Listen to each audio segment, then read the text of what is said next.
So this is video number 8. It's probably been close to a month since my last video. I apologize for that. I've been out of the country the majority of that time, or half the time. Been back here about 10 days or so. I've probably had maybe 2.5 days out here working. I guess that would include, trips to the hardware store and everything. It just could have been a few hours here and there.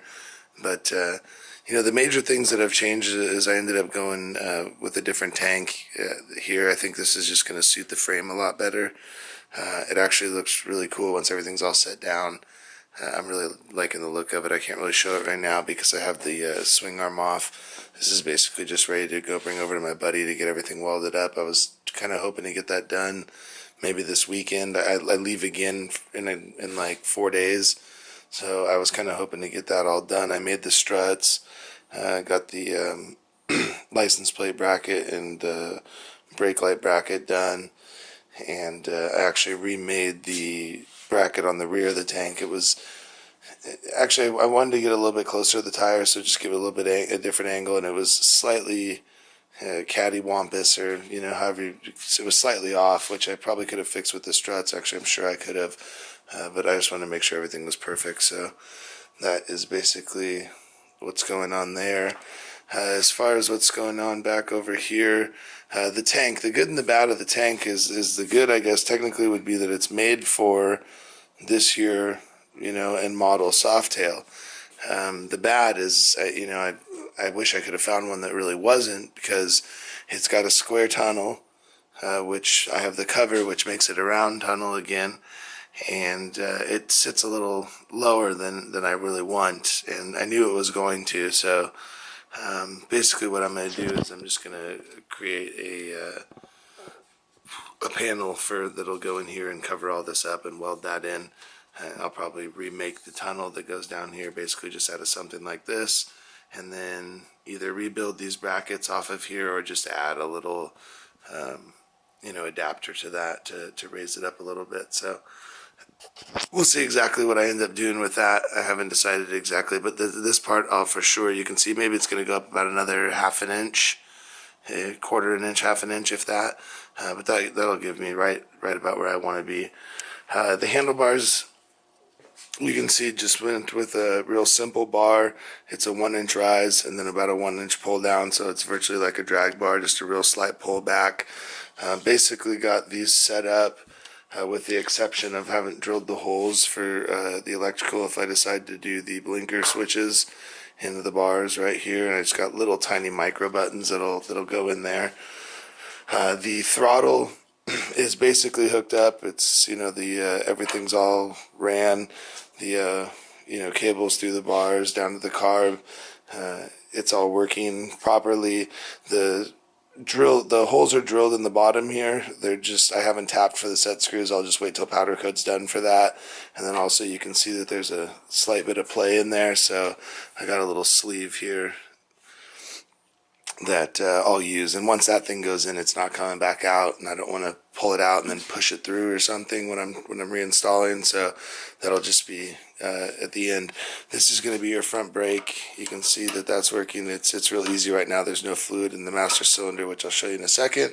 And then the clutch side, I have to replace this clutch cable. I just want to make sure it's going to work. You can see that it does work. It pulls a little hard right now. It needs a little bit more work.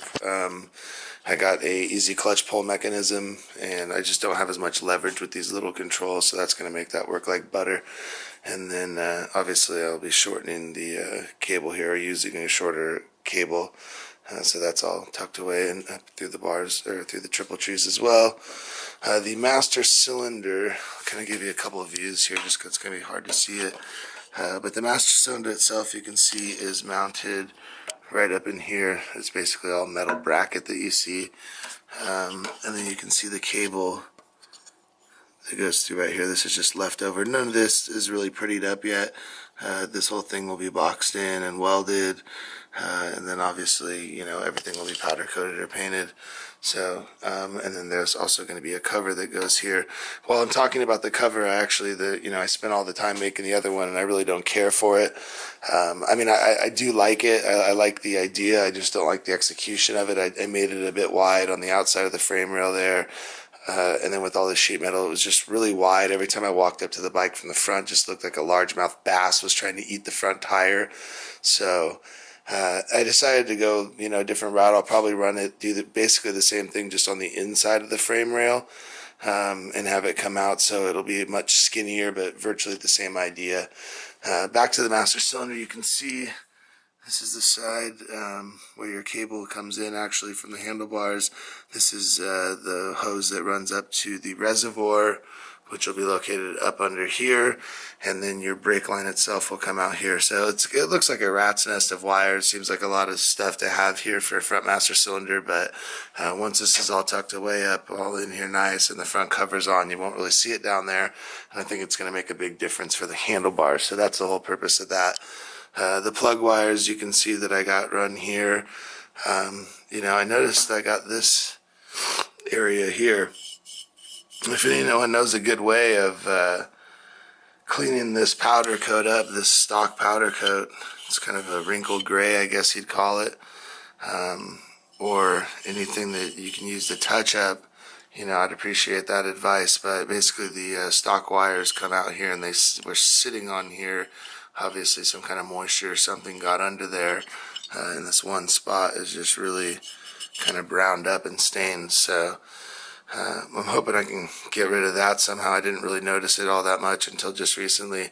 Actually, when I was making this electrical box, this is the coil cover, which I flipped around and then had to kind of reshape out to get it back in there. Put the ignition switch in there, also the start button, maybe high-low beams or on-off for unstop will go in there as well. So, but yeah, that's basically where I'm at. Also, I switched out the shift linkage instead of that 2-inch extended one that was on there. This one I can get all powder coated black, and that is pretty much all I've done. That's pretty much where I'm at. So sorry about the long video again, like I said, but I just wanted to get everything in because it's probably going to be, I actually leave again in about 4 days. I don't know if I mentioned that already. It's just by the end of this year, I just did the math. I'll travel over 100,000 miles, fly over 100,000 miles. So it's just been a lot of traveling. Next year is going to be about the same. And, hopefully it doesn't slow down the progress too much on these bikes. But this one I'll probably get into, be done sometime in the first part of next year. I'm hoping by, let's say, February. So it's kind of the deadline I'm setting for it, and should be able to hit that no problem.